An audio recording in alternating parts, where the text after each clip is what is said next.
Mitchell Holdings. You sign the papers and walk away from my family. And if I refuse? I smiled, and for the first time in this entire ordeal, it was completely genuine. Then you get nothing. Your parents lose their house, your father loses his income, and you spend the next several years in legal proceedings that will cost you far more than you could ever hope to win. Marcus Webb was whispering urgently in Samantha's ear, probably explaining the mathematical reality of the situation. $5 million in hand versus years of expensive litigation with an uncertain outcome. I need time to consider this, Samantha said. You have until noon tomorrow. After that, the offer expires, and you deal with the consequences of the complaints you've filed. As the meeting broke up, David lingered behind while the others filed out. Mom, did you really just buy my freedom from my wife? No, sweetheart.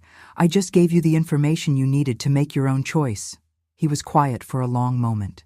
What if she takes the money? Then you'll know exactly who she was, and you can move forward with your life. And if she doesn't? Then you'll still know who she was. And I'll make sure she regrets trying to manipulate our family. David looked at me with something that might have been admiration mixed with fear. When did you become so ruthless? I thought about the question seriously. I think I always was, David. I just never had a reason to show it before. The next morning at 11:47 a.m., Marcus Webb called James Harrison to accept the settlement offer. By 5 p.m., the papers were signed and the money transferred. Samantha took the $5 million and disappeared from our lives as completely as if she'd never existed. David filed for divorce the following week, citing irreconcilable differences. 6 months later, he called me on a Sunday evening. Mom, I met someone. Her name is Sarah. She's a teacher, and she has no idea you're wealthy. How do you know? Because when I told her my mother lived in a nice apartment and drove a reliable car, she said that sounded like the kind of woman who had her priorities straight. I smiled, feeling something relax in my chest that had been tense for years. She sounds perfect. When do I get to meet her? Next Sunday.